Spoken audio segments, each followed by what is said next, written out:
So, a long time before Wipeout came along, there was a game on the Nintendo 64 that was also a futuristic racing game, and I think you all know what it is, probably by the title of this video, if I'm being honest. And it is F-Zero. So without further ado, let's get this bad boy on the road. Look at that, instant load times with a cartridge, gotta love it. So we'll go for the Grand Prix. I know it's Grand Prix, but Prix is better.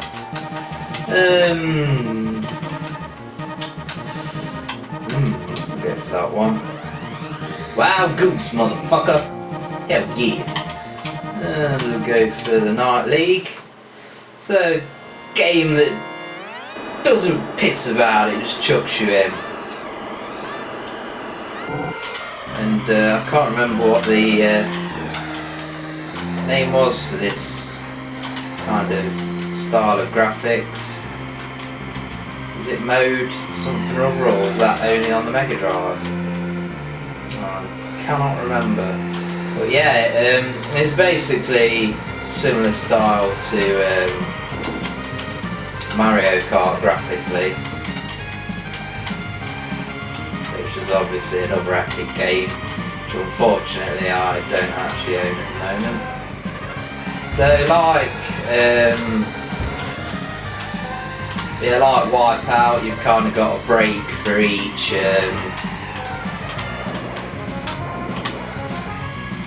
I say like Wipeout, but when I did a review of Wipeout, you didn't catch me saying like F-Zero, but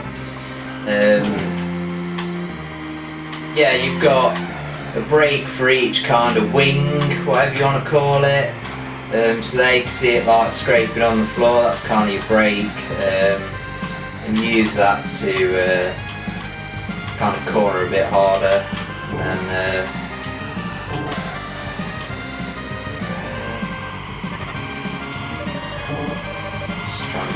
controls. Yeah, and also like Wipeout, you've got the little rechargeable bit. The only bit that the only thing that Wipeout kind of has over this game is obviously the weapons. I think this game plays a lot better, if I'm being honest. The music's decent for a 16-bit game. It's not really to my taste. But you know, it fits the game and the pace. But I think the gameplay in this game is a lot better. I'm not that huge a fan of the actual gameplay in Wipeout. I do think it was a great game because of the style and the music. But overall, it's not my favourite kind of racing game.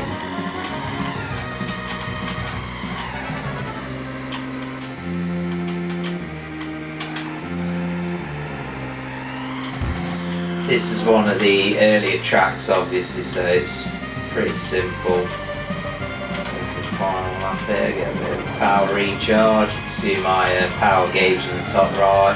It's also got speed reading. It says I'm doing 430 odd kilometers an hour, which should be like 300 mile an hour or something. Should have been a ridiculous speed in 1990, whatever year it was this was released, but obviously nowadays we've got cars that can do, you know, 270 mile an hour, and they don't even float. So a poor result with second place there. I consistently fucked up on that big wide corner, that was why. So straight away jump into another track. Excuse me, I just farted. So as you can see, there's a decent variety in tracks and background scenery, which is cool. Fuck's sake, this one's a bit tighter. There's also, you know, bits to avoid, so you can go faster. There's also bits where you can jump across sections. Well, I say you can, you have to. Otherwise you end up pretty much blown up. So here's one where it's, I don't know, some kind of watery stuff, so makes you have a bit less grip. It's kind of very, apart from the weapons aspect, it's very similar to Mario Kart in my opinion. I mean, obviously the handling's different, but you know, the overall kind of style of the game, feel of the game, kind of like the engine, the essence of the game, basically reminds me of Mario Kart. This was a game that I did actually have previously on the Super Nintendo when I was younger. I had the F-Zero Killer Instinct double pack, and back in the day, that, you know, I mean, even the PlayStation was even out at that time, and it was still, you know, an awesome pair of games. I think back then it was like 15 quid for the both of them. I mean, you probably pay about that much nowadays to get both of them games, to be honest. Luckily I managed to pick up, you know, a Super Nintendo console with Killer Instinct and F-Zero, so I was very lucky to be able to do that. My actual prerequisites for a Super Nintendo console and games bundle was that it had to have Killer Instinct with it, because Killer Instinct is basically the reason why I got this system again, because it's just an awesome game on the system. I actually prefer it to the Nintendo 64 port. So I'm not doing too badly on this race so far, managing to navigate the old watery section. So we're on to the final lap. Not really taken much notice of how many laps there is. I think there must be like about 5 or something. I'm sure there's more than 3, which is the general default for racing games.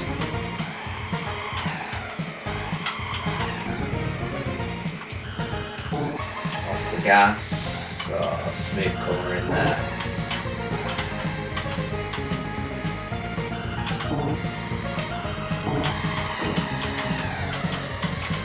Ram the opposition out of the way. So awesome, first place. I like the way it kind of zooms in, zooms out, pans around. Pretty awesome.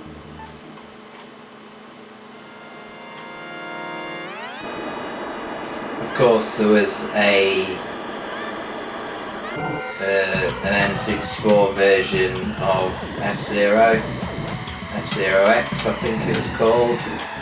I don't think I've ever played that. Another game that's worth checking out if you like F-Zero or just ridiculous speed is Extreme G on the Nintendo 64. You can pick that up ultra cheap. It's, you know, one of the most common games on the system. The speed on that game is absolutely intense. It's the fastest game I've ever played, I think. I've played some fast games, and I've played all the Ridge Racer games. I mean, if you played Rage Racer, you'll know how ridiculously fast that game gets on later on.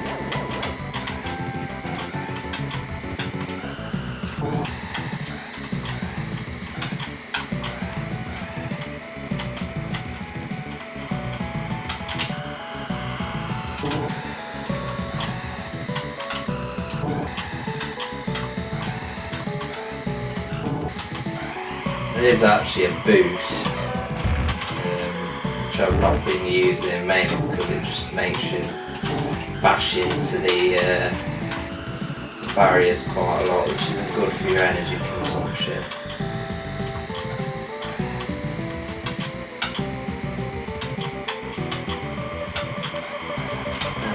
charge that up a little bit. And then we get another boost and we crash into the barrier. So it's you don't really need to use the boost to win races in the beginner class. It gets you into more of a pickle than anything.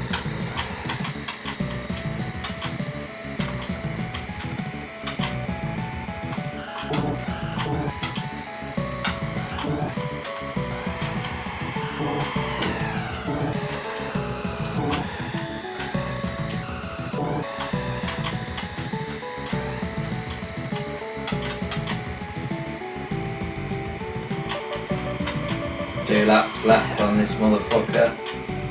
This will be my last race in this little gameplay. I'm not sure how many races are in this night championship. It might only be 3, could be 5, not 100%.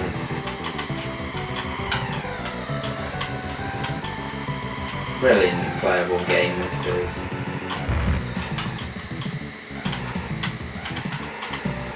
I might have to pick up a, well I say pick up, I mean download a SNES emulator for my PSP so I can play this on my PSP, because this would be, you know, an awesome pick up, jump straight into instant gratification kind of game to play on a handheld.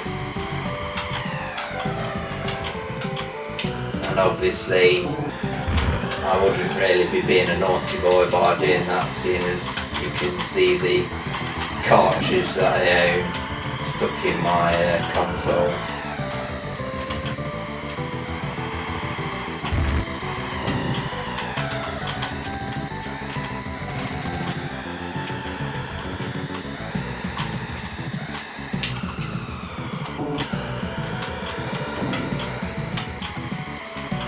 Use gas boost. Crushing some barriers, the world's in the race. So yeah, classic game, F-Zero. Definitely need one in your collection for the Super Nintendo, because it's one of the must-have classics in my opinion. I'd say it'd be awesome on my PSP as a jump straight in kind of racing game, so definitely pick this one up, it's awesome.